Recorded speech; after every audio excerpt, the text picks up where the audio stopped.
आता बातमी पाहूया मनोज जरांगे यांच्या संदर्भात। मनोज जरांगे हे आजपासून पुन्हा एकदा उपोषण करणार आहेत। अधिसूचनेच्या अंमलबजावणीसाठी जरांगे पुन्हा एकदा आक्रमक झालेले। त्यामुळे आता या पुढची सरकारची भूमिका काय असणार आहे याकडे सगळ्यांचं लक्ष असणार आहे। मराठा समाजाला आरक्षण मिळावं यासाठी मनोज जरांगे यांनी हा लढा सुरू केला होता।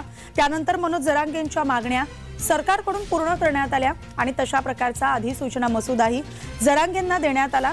मात्र अद्यापही अधिसूचनेवर अंमलबजावणी केली जात नाही। त्यामुळे हे जरांगे पुन्हा एकदा आक्रमक झाल्याचं दिसतंय। मनोज जरांगे आजपासून पुन्हा एकदा उपोषण करणार आहेत। अंतरवाली सराटीत त्यांचं हे उपोषण असणार आहे। बेमुदत काळासाठी ते उपोषण करणार आहेत। त्यामुळे आता सरकार नेमकी काय भूमिका घेते याकडे सगळ्यांचं लक्ष आहे। सरकारनं जरांगेंच्या मागण्या पूर्ण केल्या, तशा प्रकारचा अधिसूचना मसुदा मुख्यमंत्र्यांनी जरांगेंना दिलाय। मात्र या अधिसूचनेत ज्या मागण्या मान्य करण्यात आलेल्या आहेत त्याची अंमलबजावणी अद्यापही सरकारकडून झालेली नाही आणि म्हणूनच मनोज जरांगे हे आक्रमक झालेले आहेत। पुन्हा एकदा त्यांनी उपोषण करण्याचं ठरवलेलं आहे। अंतरवाली सराटीत मनोज जरांगे आजपासून पुन्हा एकदा उपोषण करणार आहेत। मराठा समाजाला जोपर्यंत आरक्षण मिळत नाही तोपर्यंत आपण गप्प बसणार नाही आणि आपलं हे आंदोलन आणि उपोषण हे वेळोवेळी सुरूच ठेवणार। आपला हा लढा आरक्षण मिळेपर्यंत सुरूच ठेवणार अशी भूमिका मनोज जरांगेंची आहे आणि म्हणूनच आजपासून पुन्हा एकदा मनोज जरांगे हे उपोषण करणार आहेत। मराठा समाजाला आरक्षण मिळावं यासाठी यापूर्वीही त्यांनी उपोषण केलेलं आहे, आंदोलन केलेलं आहे। त्यानंतर सरकारकडून मनोज जरांगे यांच्या मागण्या मान्य करण्यात आलेल्या आणि सरकारकडून मनोज जरांगे यांना अधिसूचना मसुदाही दिलेला होता।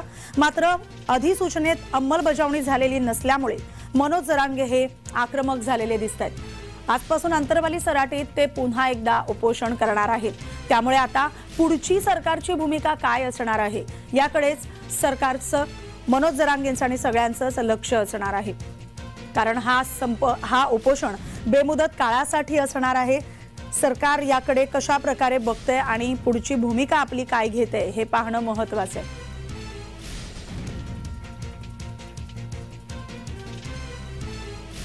मनोज जरांगे आजपासून पुन्हा एकदा उपोषण करणार आहेत। मराठा समाजाला आरक्षण मिळावं यासाठी ते अनेक काळापासून लढा देत आहेत। त्यासाठी त्यांनी मुंबईत येण्याचाही निर्धार केला होता। मात्र नवी मुंबईत असतानाच मुख्यमंत्री एकनाथ शिंदे यांनी स्वतः त्यांची भेट घेऊन मनोज जरांगे यांच्या मागण्या मान्य केल्याचा अधिसूचना मसुदा जरांगेंच्या हाती सोपवला होता।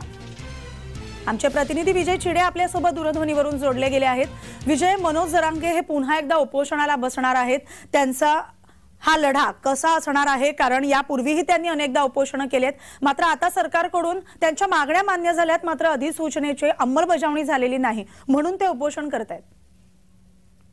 नक्कीच मिनल, जर बघितलं तर मागील अनेक दिवसापासून मनोज जरांगे पाटील जे आहे ते आरक्षणासाठी लढा देताना आपल्याला पाहायला मिळत आहे आणि आज जवळपास 4थ्यांदा उपोषणाला जे आहे मनोज जरांगे पाटील हे आता सराटी अंतरवाली या ठिकाणी बसलेले आहे। विविध मागण्या घेऊन त्यांनी मराठा आरक्षणासंदर्भात मोर्चा मुंबईकडे वळवला होता। मात्र मुख्यमंत्र्यांनी त्यांना आदेश देऊन आरक्षण जाहीर केलं होतं। मात्र त्याचे अधिवेशन बोलून ज्या नागरिकांचे नोंदी सापडल्या आहेत त्यांना कुणबीचे प्रमाणपत्र वाटप करा अशी मागणी देखील मनोज जरांगे पाटील यांनी सरकारकडे केली होती। मात्र सगळ्या सोयऱ्याचा जो आदेश आहे तो पारित झाला होता, मात्र तो अंमलबजावणी झाली नसल्याने मनोज जरांगे पाटील जे आहे ते आज पुन्हा एकदा उपोषणाला बसलेले आहे आणि सगळ्या सोयऱ्यामधून जोपर्यंत एकेतरी नागरिकांना कुणबीचे प्रमाणपत्र भेटत नाही तोपर्यंत हे आता आंदोलन जे आहे ते कायम चालू असणार आहे मिनल। आणि त्यामुळे जर बघितलं तर आता मनोज जरांगे पाटील हे आता पुन्हा एकदा आक्रमक झाल्याचे आपल्याला पाहायला मिळत आहे आणि मनोज जरांगे पाटील यांनी आता आंदोलन सुरू केलेले आहे। विजय, धन्यवाद तुम्ही दिलेल्या या माहितीसाठी।